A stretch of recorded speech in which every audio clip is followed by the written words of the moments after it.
But first up, we're going to talk about, well, very, very important story. Well, let's face it, really the most important story of the 20th century, but it's still a very, very important story for us. 75 years on. That's the 70th anniversary today on Holocaust Memorial Day of the anniversary of the liberation of the Auschwitz concentration camp. Joining me to talk about that and his own experiences and his family's experiences as a Holocaust survivor is Uri Winterstein in the studio with me now. Good morning to you. Good morning, Julia. Thank you for inviting me. Well, thank you so much for talking about this. I know you talk around, you go to schools and you're trying to make sure that younger generations are educated on this. And we all know about the Holocaust. We all know the Holocaust happened. 6 million Jews and millions of others also killed in those concentration camps. Tell us about the significance of this day, of this 75th anniversary, and what happened 75 years ago today. The reason we mark anniversaries, of course, is to remember things. And what can be more important than remembering the worst tragedy, that man-made tragedy that history has really known? So I think it's very important. It becomes more important with each passing year, because the fact is each generation has to learn anew the dangers of extremism, the dangers of extreme ideas, of intolerance. The generation just after the war almost didn't have to have a lesson. They had seen it, they had witnessed it, they knew all about it.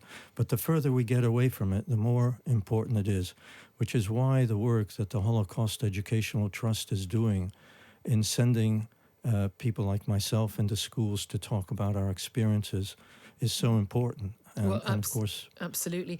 I mean, we know more than 1 million people were sent to their deaths in a sort of industrial size operation in Auschwitz. It was the biggest camp. It wasn't the only one.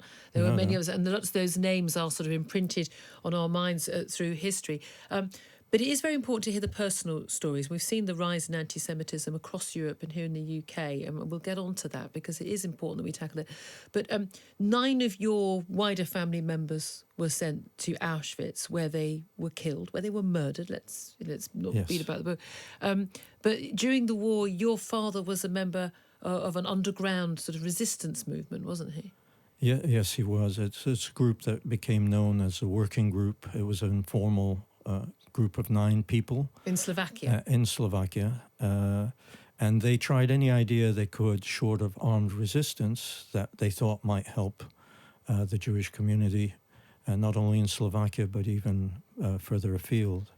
And there was, I mean, like the many of the countries that were overtaken invaded by the Nazis, there was just, say industrial size deportation of Jews to these camps, and they were just fighting to try and stop Jews being deported. The Germans announced in March 1942 that they were going to shortly start the deportation of the Jews of Slovakia. The only thing they said was that the Jews would be taken to the east, without specifying where, to a new life. Well, we now know where East was, a place like Auschwitz and others, and what the new life actually meant. The Nazis always spoke in euphemisms. Yeah, and there was a lot of conversations about how much people knew, whether in Germany or in the other countries where they were deporting Jews on a mass basis, how much ordinary people were aware of what was happening and how much they supported it or how much they just turned a bland eye. You of course, you weren't born until 1943, so you were unaware of all this was going on at the time. But from what you've heard, from other survivors and people who lived through it at an older age, more aware of it. What do you think about that? Well, how much were people aware of what was going on? It's very hard to know, but I do know that from my parents that they felt abandoned by their non-Jewish friends. Suddenly their non-Jewish friends didn't seem to know them. So I know on that level that had a big impact on them. But it's very hard to know. And I'm very cautious in judging whole groups of people and just saying all the people were guilty, they should have known, they should have done something about it, without knowing more specific what happened. The people who committed the terrible acts are responsible for those acts and deserve to be punished for them. The wider society is much harder for me to comment on. Yeah. We don't, and also I suppose we don't know what we would do in those scenarios, do we? Now, Precisely. You have when to you were put just a yourself in the month shoes. old, I mean, just this is harrowing as a mum. As a month old, your parents put you in the care of a non-Jewish woman, so Yes. you could survive. When I But thought about it, I thought this was clearly a very difficult decision for any parent to do. But my parents were aware that they might need to go into hiding at very short notice. They had a plan in their back pockets ready for that. And that it would be impossible to hide with an infant. You can hide with a child, although my mother told me that it was difficult to explain to my sister, who was 6 years older than me, why she had to be quiet when there was a German army search underway near their hiding place. Impossible, of Yeah. course, with an infant. and So this was their yes. So solution. to keep you and them alive, you Yes. have passed on, and you Yes. weren't reunited with any of your family until after the war. That's right. Did you, when you were brought up in this family, did you know that the person bringing you up wasn't your mum? Well, I, of course, at that stage, I was 19 months old at the end of the war, so I have no memory Yeah. of what I was thinking then. What I can say is, when eventually I was reunited with my parents, and I assume it took them maybe a few weeks to eventually come back, I grew up in a normal household. I felt I had loving parents, a sister, and so as a child, I was unaware of the baggage we were Yeah. carrying. It was only when I was a little bit older, I think probably around 8, 9 years old or so, that my mother started to tell me things, because she'd be aware that I might start to hear things about the Holocaust from other sources. So she should be the first source I heard from. So your father ended up getting deported to a camp, and your All- mother and all sister my, eventually my as well. mother and sister as well. My father was deported first, and by a bit of humanity from a German officer who actually was deporting all of them. Yeah. He actually agreed to my mother's request to leave my sister behind. My parents thought my sister had a better chance of survival not going with them to a camp. And this officer actually went further. He said, we'll let the girl stay, and someone needs to look after her. We'll leave the mother as well.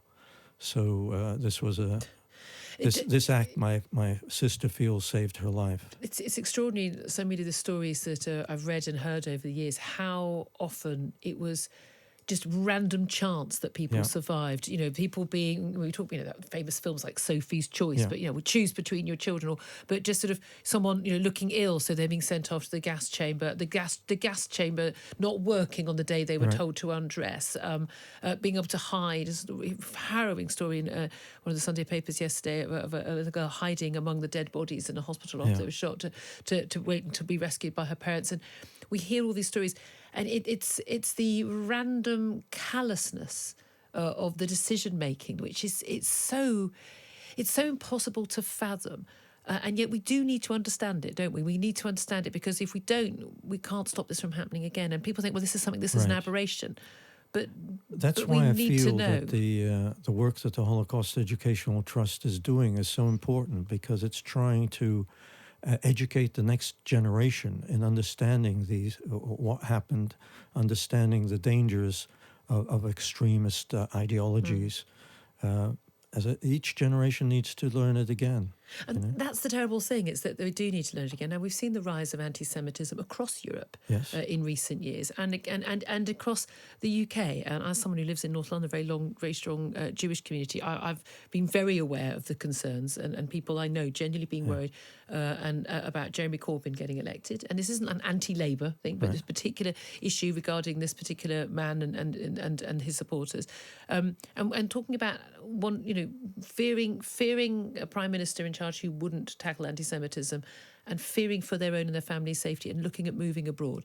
I personally felt a massive sense of shame that anyone in my country should ever feel that way. But this is where it is important that not just Jewish people, but people of every race and every religion and none do actually speak out at the earliest opportunity on these issues, isn't it? Well, I make it very clear when I talk at schools that I'm talking about the future, not really the past. The past is an understanding of the slippery slope that leads us to a genocide or something terrible of that nature. and that it's not a question about Jews, it's about anybody. If you start to hear the language, because the process starts with language, with the designated target group being called things like vermin or cockroaches or terrible diseases like a cancer in society. Yeah. This is a beginning of the slippery slope. These are very clear warning signs. It's a warning sign. I was disturbed to hear that kind of language, for example, being used here about immigrants. Yep. You know, I just think people need to think. But by very few people. I remember, again, I thought quite rightly, Katie Hopkins, she used the phrase, the word cockroaches about Syrian refugees. Right? I thought it was absolutely disgusting terrible. and appalling. Human beings are human beings. They're not insects. And very quickly that she was sort of, not that she was in polite society, it was cast out, and quite rightly.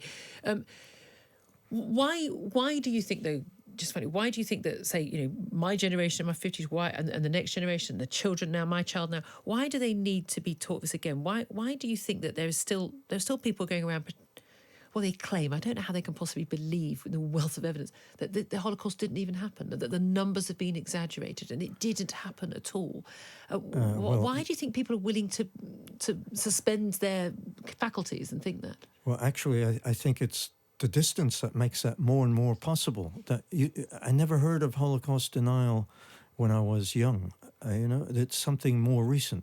And I think the further away we are from it, the fewer people who are actually caught up in those events or witnessed those events, it becomes easier to spread your lie. You take a 12-year-old today, how should he know anything about it?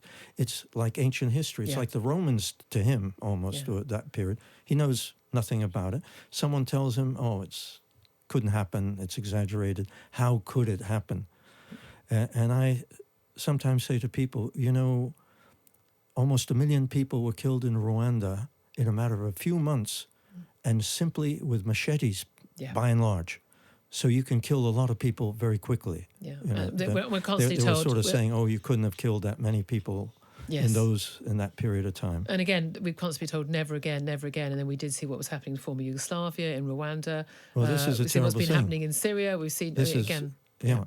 Because when I was young, we did believe that. We did believe the world was a better place. It would never happen. The world had been so shocked. But that shock wears off. The new generation has no shock. Well, so we need to remind them. We absolutely do, and you're doing wonderful work. I know you say talking to people in the media and in schools for the Holocaust Educational Trust. Uri Winterstein, thank you so much for joining us.